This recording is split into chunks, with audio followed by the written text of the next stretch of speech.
All right, today I am joined by one of our varsity wrestlers at Reavis High School, and Malik Salameh is here with me. We're going to chat a little bit about wrestling, Reavis, the team, the individual types of stats, and just about life in general. So welcome to the show. Thank you for having me. My name's Malik Salameh. I've wrestled for 4 years, and I played football for 4 years. I ran track my sophomore and junior year, and I plan to run in my senior year as well. What weight class are you? I wrestle 175. And let's talk a little bit about this year, just in general, just about the team and how things have gone in the season, and just anything thoughts that you have about how the season went this year. Yeah, this year's been a little rough. We had a few guys graduate that were big pieces of the team, and I have a list here. We've had so many injuries that this limited us, and we had to bump so many sophomores, the varsity, to the point where we have maybe one senior wrestling. So whether they're ready or not, they're coming up there and they're wrestling on the varsity team just to fill those weight classes. Yeah, it's guys that wrestled for maybe a year, not even, and just having to go against people like that wrestled for 4 years or even since they were younger. So just in terms of that, in terms of like your experience as an individual, when did you start wrestling? At what age did you start wrestling? I started when I was 15. It was after football season, and Manning asked me because I was a running back, and he was my coach. And he said, if you're interested in coming out, and a few of my friends came, so I said, why not try it? And it's something that stuck with me for 4 years. That's awesome, because I do know that wrestling is a very difficult sport. It is very challenging mentally. It's exhausting physically. As you said, you had a ton of injuries on the team, and things happen. It's a tough one to stick with. There's a lot of drop off. I noticed that, all sports, you're going to have people that are going to essentially quit. But I think that the highest percentage of that is going to come out of wrestling. Yeah, you see at the start of the year, like at the first meeting, you see maybe 50 people there. At this point in the season, maybe at 30. And it's something that's a slow decline of whether they quit because they can't do it anymore, or they're not tough enough. It's their personal reasons, but it declines very fast. Yeah, it's definitely very difficult to look in the mirror and it's just you. And the other unique thing is that wrestling is a team sport, because we have a wrestling team, but it also is very much an individual contest, because there really is nobody there to point a finger at it. It's just you. You go to battle, you win, you lose. It's all on you. Yeah, well, you practice with your team, you have your team watching you, but when it's time to put your foot on the line, it's just you. No one's going to help you. No one's going to come tap in for you. It's your performance. I was not a wrestler. I did have a lot of friends that were wrestlers when I was young, and they kept trying to get me to wrestle, but I was always a heavier kid, so I would have had to wrestle against some gigantic, like, beastly 8-year-olds, and I was like, I'm not doing this. But I did have one of my sons wrestled at a really young age, because some of his friends were doing it, as you said, and he got into it. And the one thing I took away from, the few meets that I went to watch my son, it's very intense, like from the perspective of a parent, and obviously from the perspective of these kids wrestling. But one thing I noticed that is it didn't matter if you won or you lost, everybody's crying. Yeah, I see kids crying when they win and crying when they lose. It didn't matter. Everybody's crying. Tough sport. It differs a lot from football. It's a lot more difficult with, in football you get a break every 2 seconds. In wrestling, it's about 6 minutes of how hard you could push your entire body. And if you stop pushing it, you'll get pinned or you'll get taken down. There's no time for breaks, except that the little 2 seconds you get between periods where the ref flips a coin for takes what position. Yeah, it really is something. And I think it's a credit to people like yourself who have stuck with it for so long, because actually having started when you were 15, you were actually behind. So I'm sure you probably have some stories about how you wrestled a guy at your weight class who's been wrestling since he was 2 and you're starting out when you're 15. Well, I'll talk about my partner, Nick Gomez. He graduated last year. He's been wrestling for the longest time. So you see the difference in experience. I was a lot stronger than Nick. I had a few pounds on him, but he was still able to beat me because he had so much experience and talent that my pure strength and the few little experience I have wasn't enough to output. as I was saying with my son's wrestling, like even at a young age, there were kids that were wrestling for 2 or 3 years, and he was athletic and he was strong, but you would kind of like, as they're wrestling, these guys were thinking 3 moves ahead, and you can see him kind of processing like, what am I going to do right now? And then next thing you know, he's like, his face is slammed against the floor, and that's the end of that. Yeah, I'll say, although that it makes it a lot more difficult to start later on, it's not impossible. I did it too, and I've wrestled many, many people that have been wrestling since diapers. If you have enough determination, you could succeed in it 100%. And I think in terms of a sport and participating in a sport and the things that it gives you, post sports, like just life in general, I don't think there's anything quite like wrestling that's going to build mental toughness, physical toughness, just perseverance, discipline. There's just nothing like it. So again, I give a lot of credit to people that are wrestling. I have a lot of respect for wrestlers, people that take that on. I was coached by Manny for 3 years, and it's a big change, him leaving. He took up a good job with the Deans. I'm very happy for him. I wish the best for him, but, someone has to replace him, and it was actually somebody that he coached. Reavis graduated in 2017, Jim McAuliffe. He has a little bit of a different approach. He's a little more dynamic because he's young and a little more understanding with stuff. I'll tell you, when Manny left, we all were very sad. He pushed us very hard, and we did succeed with him. But with McAuliffe, he's a little more young and dynamic, so he's willing to listen to what you have to say and like maybe take your opinion a little bit.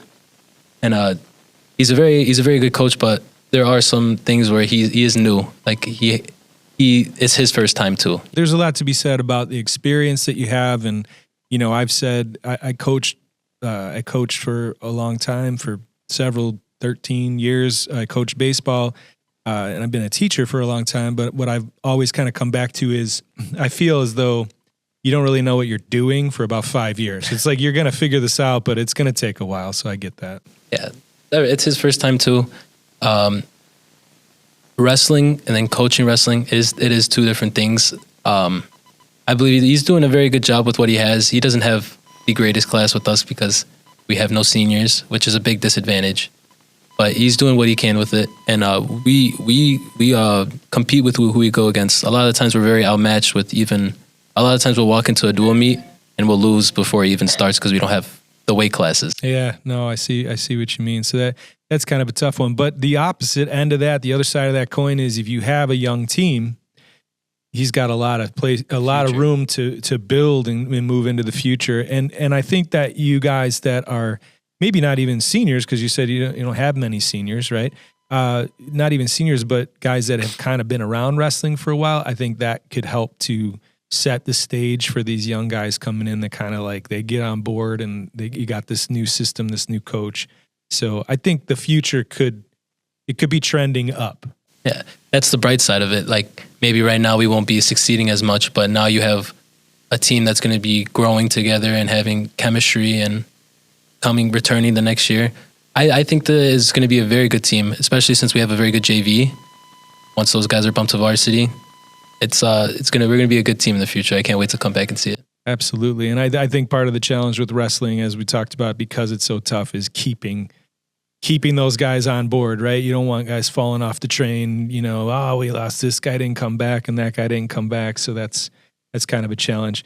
As a multi-sport athlete, can you kind of compare and contrast wrestling with other sports so that people can kind of get an idea? It's a lot more difficult than football and track. With track and football, you're not having to be a specific weight every week, and you're not burning as many calories. In one wrestling practice, I'll probably burn 2 to 3 football practices worth of calories. And on top of that, you have to restrict what you eat and be mentally fortified and strong. And it builds a lot of discipline. And although, you might not enjoy it right now, I don't love the sport. I won't lie to you. But I do love what it does for me. It made me a lot more tougher mentally, physically. And I think it could do that for a lot of people, especially kids. Like I have a little nephew, he's 2. And I've tried to convince my brother to let him join wrestling, and he's going to, because it builds a lot of strength mentally and physically. It just makes you more of a disciplined person. Yeah, and I guess you could also even, you push that into what it does for you in just life skills and what it does for you in your other sport too, because there's something to be said about cross training. There's some, if somebody is going to focus and specialize in one sport, you're giving yourself a definite ceiling, where if you have these different sports and you're cross training amongst these different things, there are things that are similar and things that are not, and it's just going to make you stronger in everything. And I think the thing I think we're really stressing here is the mental toughness that it takes. I mean, you're going to be such a better teammate and such a better leader if you've had to go to battle on your own without anybody else to lean on. I mean, with football, you're a running back. You could always say, well, these guys, the offensive linemen don't block, right? Yeah. Or, this, why didn't you do that? You missed that, or you weren't where you're supposed to be. There's no excuse in wrestling. If you lose, you can't go point a finger at, this guy didn't block him, or they didn't do their job. You simply didn't do your job if you lost. And I do like that there is, it's me. I have no one else to blame. Yeah, and there's a bit about the control that you have. Mm-hmm. Like, you hold your fate in your own hands. You don't have to go and, work amongst these other guys and depend on anybody else. It's just you. Post high school, what are your sort of goals? Are you going to continue to try to play competitive sports at the college level, or what's the story with that? Well, my main plan is Aurora. At Aurora University. I've been speaking to the coaches for a while, and I took a few game day visits. And it's probably where, if I do want to play sports, I will go play football there. They have a great program. I really felt like I could play there. And if that's what I want to do, and I do want to go to college, that's probably where I'd end up going. So would you say that that's a significant thing for you, is if I'm going to go to college, I want to play a sport, or is it sort of like a secondary thing where it's like, well, I want to go to college because I want to do this, but if I have the opportunity to play, that's kind of like a bonus? Well, yeah, it's kind of like a little bit of both. I don't want to let go of football yet, but I am becoming an adult and I have new responsibilities.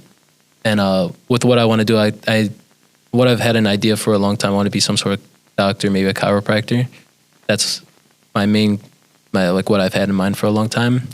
At Aurora University, do they have the program of what you're looking to go into? Because that would kind of be like the best of both worlds. It would be the best of both worlds, and I would like to do it. I'd like to play football, but I would say the school does come first with the student athlete. You guys, that's always been drilled into my head, but especially in college, I think if I had to pick one, it would definitely go towards more academics. But football is just, like you said, yeah, it is a bonus. It's sad to give it up after 4 years, but I don't think it'll ever be the same, because it's also the sense of all the friends that I had with it and my family being at every game and the community at Reavis. But it won't be the same at college, but if I can play, I will. Yeah, and I think something to keep in mind, and this seems to be like a recurring thing that comes up when I'm talking to athletes, to student athletes, is you kind of lose sight of the fact that high school sports is great, but it's something like 6%. Only 6% of athletes play after high school, right? So like you're part of a very select group. And another thing that I like to stress is it doesn't matter what number comes after division this or division that or whatever. It's if you're playing in a college team, you got some ability. They're not just like, hey, anybody come on over here and play a little football. It'd be fun. It's not like a recreational thing. It's very competitive. Yeah, it's the next level, and the next level after that, it's like I think of it as a funnel. Like you pour all these high school athletes in, only a few of them come out to the college, and then you pour all the college athletes in, and only a few of them go to the NFL. And I always I'm a very realistic person. I don't think I'd go to the NFL, but I could play college sports. I had a lot of success in football in the 4 years. I went both ways, and if I want to, I will put myself to it. I just want to give myself the option. I've always been like, I don't want to get to the point where college is coming and I don't have a choice. Like I can't make that choice myself. Yeah, and I think it's you need a little bit of reinforcement. I feel like you have to be realistic yourself, but also we're in tune with what people are telling us, and if you're hearing from your coaches you have the ability, you could do this if you want to, you need that. And then if you're hearing it from college coaches, like you said, you got invited to a visit, that reinforces that idea even more. I think sometimes people are unrealistic. So I'm glad that you have perspective on that. And you're like, I know that I can do this. It's just a matter of whether or not it works out, and I have my priorities. And so it seems like you got a good way of thinking of it. And I think that, it's all going to work out for you. The one thing I'd say to the seniors is that, like, give yourself the ability to, because I haven't made the choice yet whether I have other options I could do with my older brothers, but I haven't made the choice yet. But when the time comes, give yourself the ability to make that choice. Put yourself in the right spot so that you're not going to have regret, like, oh, now I want to go to college, but I didn't do the work I had to do before. I didn't get the film out, didn't get the grades I wanted. Do what you need to do now, and then in the future, if you don't want to do it, there's nothing wrong with that, Absolutely. All right, man. Well, it was great talking to you, and thanks for coming on the show. So we're going to go ahead and wrap it up there. So thanks again to Malik, and good luck with the rest of the wrestling season. Thank you for having me. All right. Take care.